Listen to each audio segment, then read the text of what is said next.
So first off, know your athlete. And now I'm not talking simply about their abilities and preferences for warm-ups. I'm talking about their mental state. Okay, there's going to be 3 different types. It's like, what? Their mental state? The hell? So we're going to talk about arousal state. We're going to talk about motivation, and we'll talk about attentional focus. All right, so what is arousal state? Wrong answers only.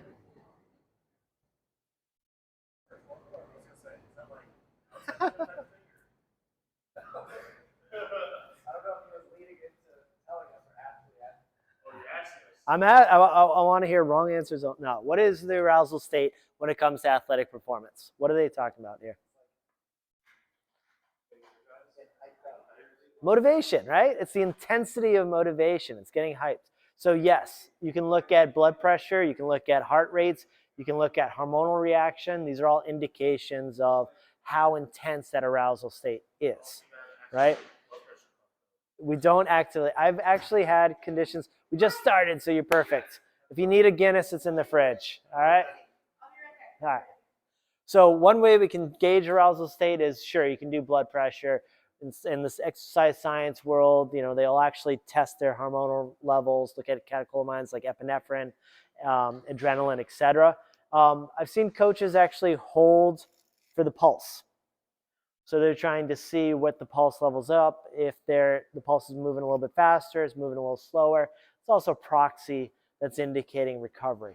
Now, just because someone is all hyped up doesn't mean that's going to be the right arousal state for that competition. And I'll get to that in a second. So there's 2 aspects with arousal state. You have a negative side of this, okay? So when we're talking about blood pressure going up, we're talking about heart rate elevation. What's another thing that's a bad sign of that? What happens when someone's anxious, right? Someone's anxious, their blood pressure, their heart rate's going to go up. They're going to get some physical symptoms like sweaty palms, but they're also going to be accompanied by negative thoughts, right? So anxiety and arousal go hand in hand oftentimes. Some people are going to interpret this arousal state through an anxiety lens. Some are going to anticipate it and feel this intensive motivation and feel good. But why do we have this anxiety accompanied with arousal state? It's because, and why is arousal state even occurring? Because it's an indication of stress. Okay? So stress can be positive or negative, right? We've all had positive stresses that helped push us into something successful. We always had some negative stress that kind of made us fearful of doing some action. But a positive stress is going to be one where we're able to rise and meet it. We're going to feel motivated by it. And negative stress is going to dampen our ability to perform, okay? So stress is when we have an imbalance, perceived or otherwise, between demands and responses under conditions where failure has consequences.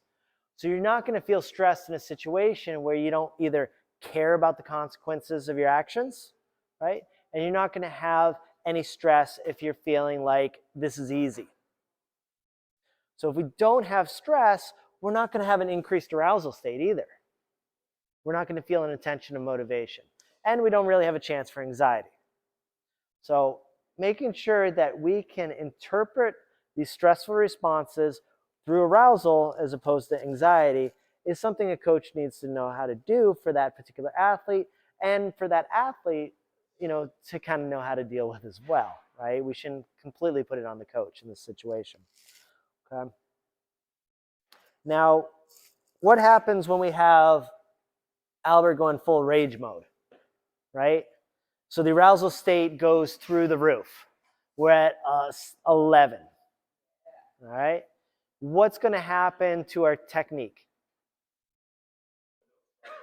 It's going to get a little bit harder to maintain, right? So, you know, maybe it's more successful for the clean and jerk where it's a less technical lift, but when the snatch comes up, when it's a very technical lift, we might have some problems. We're going to miss our extension. We're going to cheat for it. We're going to loop the bar. A lot of problems can emerge, okay? So when you're looking at how amped that athlete needs to be, you want to make sure you understand what their skill level is with that movement, the technique required for that movement, their competitive experience of an athlete. So an athlete that's competed multiple years, they may be able to do and perform at multiple different arousal states. They can be pretty amped and they'll probably be successful, and they can have a little bit of ampness and they'll probably be successful. Okay, so take their skill level, their competition experience into consideration. Take their personality. Some people are more introverted, some people are more extroverted. Right? An extroverted person probably is going to want to be pushed into a higher arousal state in order to be successful. An introverted person might get a little self-conscious, and then they're going to lose their attentional focus. We'll get into attentional focus later. Okay. And again, I think of it as differently between a snatch and a clean and jerk. I think most people can have a higher arousal state during a clean and jerk than the snatch because of the technique requirements, but not everybody. Okay. So I said arousal state is the intensity of the motivation, right? How motivated are they right now? Are they through the roof? Are they a little more reserved? But what motivates them? Okay. So we have intrinsic versus extrinsic motivation. Have you heard of these terms? You're nodding your head. What is describe an intrinsic motivation?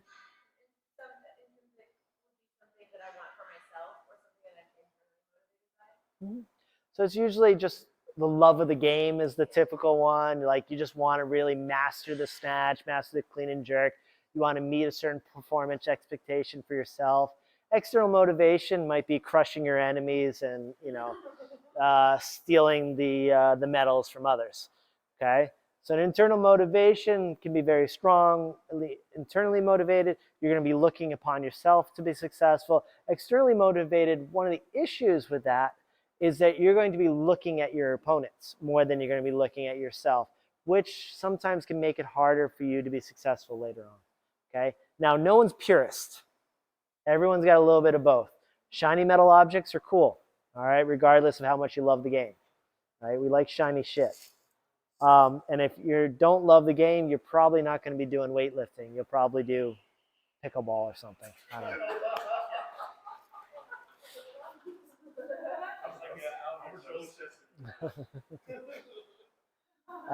Another type, achievement motivation, right? So you got your hand raised? Albert. Did I tell you I teach college? Achievement motivation, all right? So this can be intrinsic or extrinsic. It doesn't matter. You could be looking for, but someone who's achievement motivated is looking for competition. They want to excel. They want to have ranking. They want first place, second place, third place. If someone doesn't have some sense of achievement motivation, they're not going to do competitions, right? Everyone, I'm surprised, but almost everyone has some sort of achievement motivation. Maybe it's New York City that brings it out of people. I don't know. But we tend to have an achievement motivation. We don't have an achievement motivation problem, at least in our club. People tend to want to compete. They tend to want to do it. If they don't, very quickly they do. Maybe that's my problem. Maybe it's my influence or whatever. But I think it's good if you're going to go into sports, right? If you want sports, you want to be successful, it's good to have an achievement motivation. I tend to think people should have an intrinsic achievement motivation rather than extrinsic, but that's my preference there. And the other one, and this is kind of the key that I think about, and I'll write it on the board, is they're motivated to achieve success or are they motivated to avoid failure? Okay? I know, right? I can't spell it right, but avoid failure. Now, when I say failure, I'm actually not, wow, you dot the U's these days, you know that? When I'm saying avoid failure, I'm not talking about failure per se, I'm talking about shame. So someone who's motivated to achieve success, they want to win against competition, right? They're going to avoid certain competitions where there's no one to face off against. There's no risk for losing. Okay? If there's no risk for losing, there's no glory in that success, right? If it's just easy, it's what you talk about with masters competition. You're like, it's going to be too easy. I don't necessarily want to do that. There's no success, there's no glory, right? So this person is going to have a motivation issue if they go into, for instance, a local competition and everyone's 20 kilos below them, right? They're going to have a hard time being motivated for that. Likewise, they're going to have a hard time if everyone's 20 kilos above them, right? There's no chance for them to fight or to win there. So they're going to have an issue there. This person, they're going to love it if they're sitting 20 kilos above everyone, or if everyone's sitting 20 kilos above them. So if they're sitting 20 kilos above, great. I'm not worried about failing. I'm going to get this win. It's going to be great. It's going to be awesome, right? If someone's sitting 20 kilos above them, they're going to be like, no one expects me to win. There's no shame if I lose here, okay? So you want to make sure that if you're taking someone into a competition setting where there's a chance it's going to be a high competition stakes where everyone's 3 kilos, 4 kilos, 5 kilos apart, right? There's a chance they could win. There's a chance they could lose. Some of it's going to be beyond their control. If you know that they're motivated to avoid failure, what are you going to do? What can you expect from that athlete? And this is a question for you. They're going to be facing their fear, right? But what do you think of in the context of the arousal state, the intensity of motivation? How aroused do you want them to be? How high should you push them for an arousal state? Probably low, because that arousal state is probably going to be interpreted as anxiety. It's going to be very hard for them to get really hyped without getting really anxious. So it's probably better if you keep it a very low, under wraps arousal state. Keep it very chill, and that's going to help them give some positive experience and maybe help set them up to later on want to be motivated by achieving success. Don't think of these black and white. We're not talking, no one's 100% one way and no one's 100% the other one. Some people go through periods of time when they're really feeling a little bit more afraid of failing. They're feeling a little more sensitive to that shame, so they may start tending towards that way. So I've dealt with multiple athletes shying one way or the other, and it's been different from one competition to the next. So make sure you're reading the room, reading your athlete to figure out how amped you should get them, or if you should work on ways to dial back their arousal state. Okay? I'm not going to necessarily get into strategies here, but I think all of you can think of different ways where you get someone amped. That's usually pretty easy. Start hitting someone, start getting them pushing around, finding something that gets them into that fired up mode, and then figure out ways to like take your voice, tone it down, think about meditation, visualization, you know, lowering your heart relative to your feet or something like that. All these different strategies, because you may not be able to change the mental game all the time, but you're oftentimes able to change the physical symptoms of arousal state and anxieties much easier. So sometimes lowering the heart, figuring out a way to lower the heart rate is going to have a feedback loop to positive thinking, right? You guys have ever heard of propranolol? Propranolol, beta blocker. It's not outlawed in weightlifting, but it is outlawed in a few sports. Can you guess? You know? Can you describe it? Yeah, shooting sports. Yeah. So your heart rate can start firing up. So it's oftentimes used by speakers. I'm not on it, I swear. I'm all natural. But it's used because it dampens the bodily sensations of things that are associated with anxiety. So, and don't recommend it at all for weightlifting. However, it does goes to show if you can dampen some of those physical symptoms, it's going to decrease their arousal state. It's oftentimes why I try to give people between snatch and clean and jerk 3 to 5 minutes where their heart rate can go back down, so they can take a break from that arousal anxiety, possible anxiety state, and then I'll start ramping them up again. All right, so final one. Attentional focus.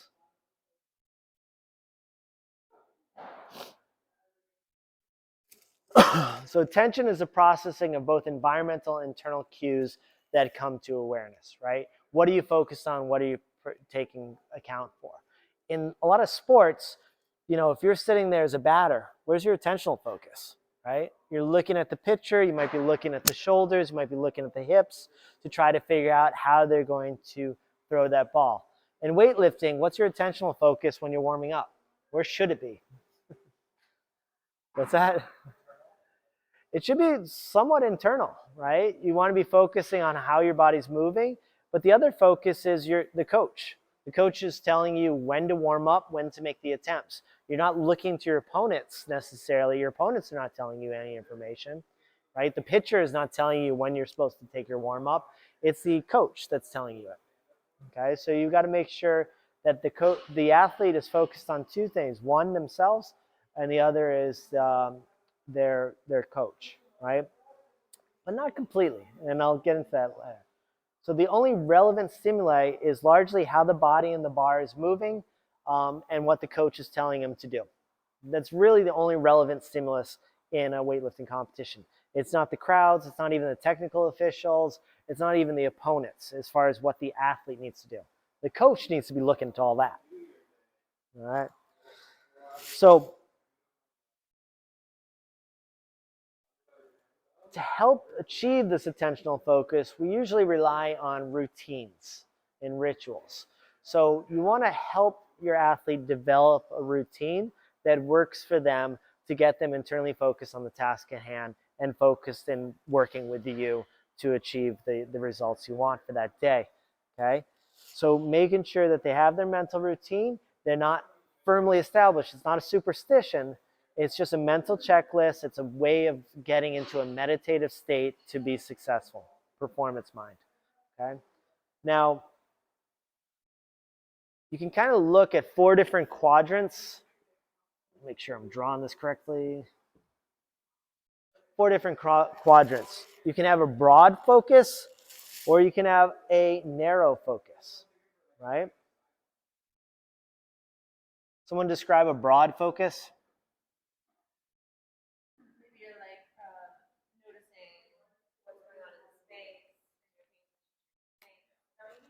Yeah, it's just you're trying to take in everything, right? You're constantly taking in all this information. So a more narrow focus is you're just focused on the different pens on the Marshall table, for instance.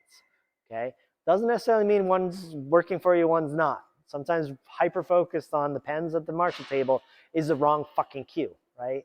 To be focused on. It's the wrong thing to be looking at. The other is internal versus external.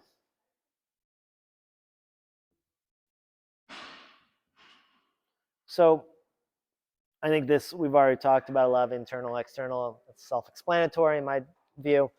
So you can kind of break up our attentional focus and most athletic movement into 4 different quadrants here. Okay, the first, the top left, you have a broad and external. You're assessing the situation, right?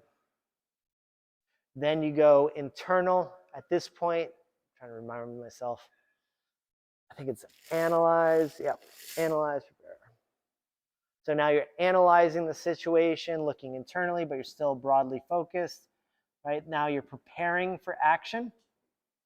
Your focus is going to have to be narrow at this point, internally focused. And your last one is acting. Right? When you decide to take upon an action, you're going to have to be narrow. You can't be taking in a lot of external information. You've made a decision to act.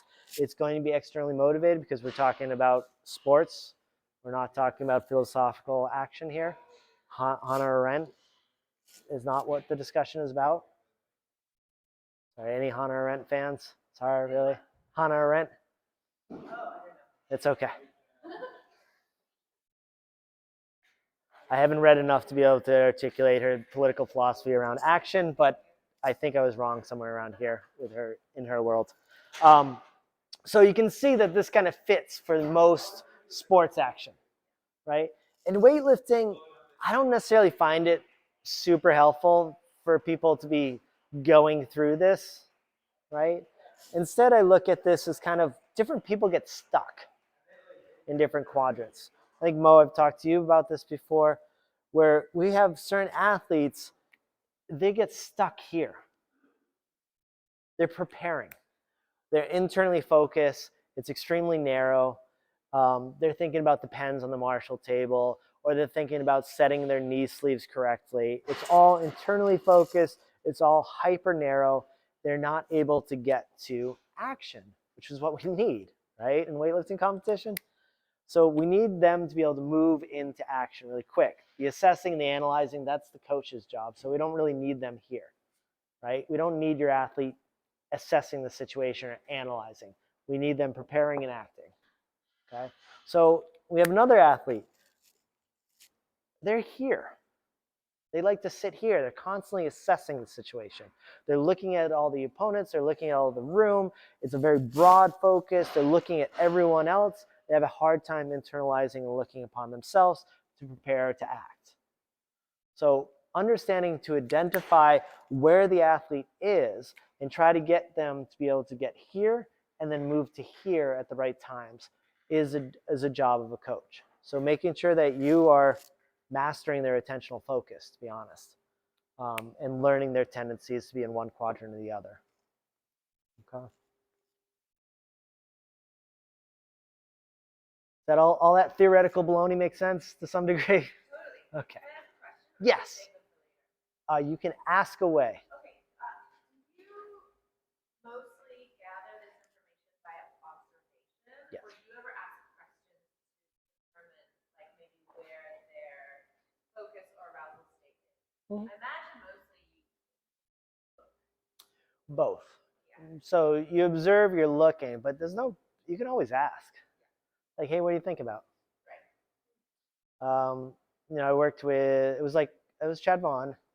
And it was a seminar that he was giving, and he said the question that he always asked an athlete after they performed a movement before he said anything was, what were you thinking about? And so that gave him information to be able then to figure out if that cue is working, that internal focus for them, maybe it worked. But also to figure out how to shepherd them to the one that he wanted the action that he wanted them to make, or the correction.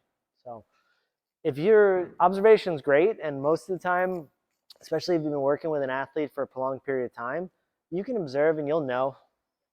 But if you haven't been working for them for a time, or they're doing something a little bit different, ask.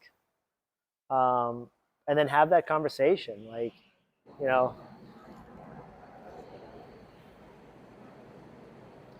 you can have that conversation saying, hey, you are here, I need you here. And I've had that conversation many times with people. I think I have an athlete, the cue is nose. I don't want you to think about nose. I think, Mo, for you, for a while, was snatch, right? That was your cue in competition. Because you would start giggling and thinking about all this broad stuff, and you couldn't get into, I think you were, somewhere around here, assessing the situation, figuring out, and we had to get you here because we had a clock, and it said 15 seconds. Right? So snatch. And it worked. So understanding the dynamics of arousal state, how to set them up to be successful, figuring out what motivates your athlete, right? Figuring out how to deal with their attentional focus or functional disorder in the attentional focus.